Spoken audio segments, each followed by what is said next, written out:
Baik, kita lanjutkan. Jadi dalam satu pernikahan ada 11 yang dilarang di dalam Islam ya. Salah satunya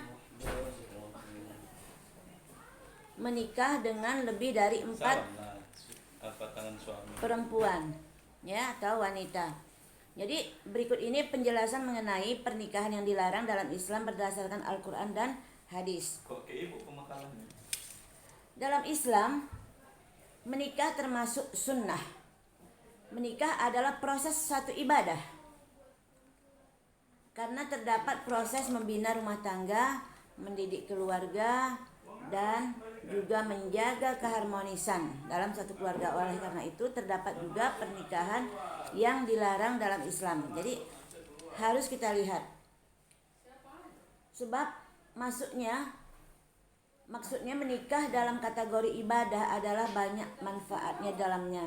Makanya orang selalu mendoakan kepada calon mempelai yang baru mengucapkan ijab kabul samawa ya, sakinah, tenang, mawaddah, warahmah. Rahmah itu artinya kasih sayang. Makanya selalu didoakan sakinah, mawaddah, warahmah.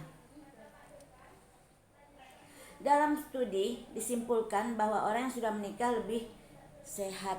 Kenapa? Kalau jiwanya sudah tenang, keadaannya berkasih sayang, maka sehatlah jasmani. Jadi orang-orang yang belum menikah kadang selalu bawaannya pas selalu marah, selalu tersinggung. Kenapa? Karena di sana ada sesuatu yang belum terkeluarkan, terlampiaskan, ada sesuatu yang menghambat. Sebagian besar peneliti menyimpulkan bahwa hubungan antara pernikahan dan kesehatan selalu mewakili kombinasi seleksi dan adanya perlindungan. Baik, kita lihat perintah menikah dalam Al-Quran.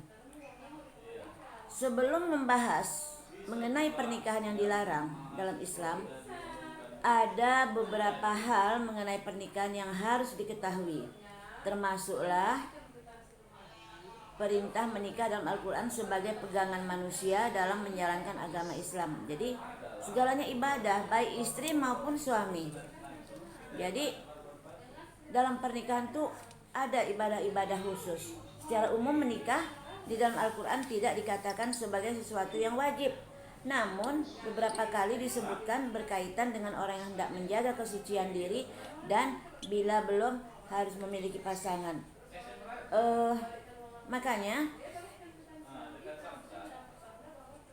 di dalam pernikahan itu selalu tercermin rasa kebahagiaan, rasa ketenangan, rasa kasih sayang, kan begitu.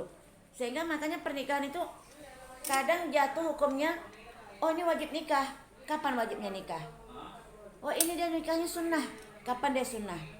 Oh ini pernikahan harus dilakukan, hukumnya makruh. Jadi sama dengan hukum-hukum yang lain. Jadi pernikahan bisa wajib, bisa sunnah, bisa makruh, bisa mubah, ya.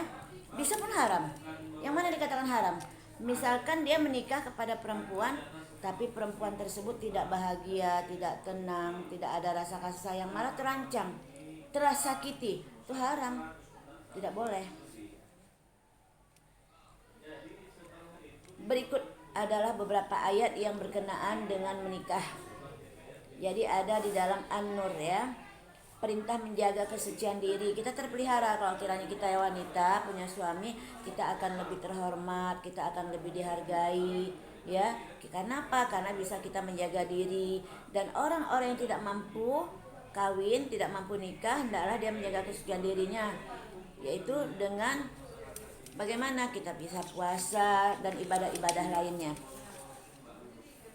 Nah, kita sampailah pernikahan yang dalam Islam itu dilarang. Kok ada pernikahan yang dilarang?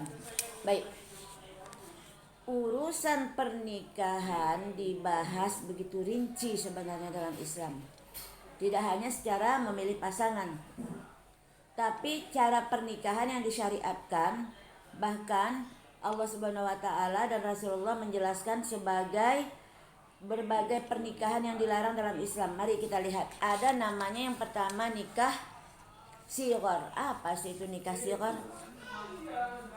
Rasulullah bersabda, nikah shighar adalah bila mana seseorang berkata kepada orang lain, nikahkanlah aku dengan putrimu, maka aku akan menikahkan putriku dengan dirimu. Atau berkata beginilah, nikahkanlah aku dengan saudara perempuanmu, maka aku akan nikahkan saudara perempuanku dengan dirimu. Jadi pakai apa ya, pakai balik-balikan begitu ya. Nah, itu namanya shighar. Ada juga namanya nikah tahlil yang kedua. Nikah tahlil adalah menikahnya laki-laki dengan perempuan yang sudah ditalak 3. Itu tahlil namanya. Kan ada orang-orang bercerai ya. Nah, nikah tahlil adalah nikahnya laki-laki dengan perempuan yang sudah ditalak 3 oleh suaminya. Lalu laki-laki tersebut mentalaknya dengan sengaja agar perempuan tersebut dapat dinikahi kembali oleh suami sebelumnya telah masa idahnya selesai. Masa idah selesai itu kan 3 bulan 10 hari. Jadi ini termasuk pernikahan yang dilarang dalam Islam. Hukumnya haram dan juga termasuk dalam perbuatan dosa besar ya.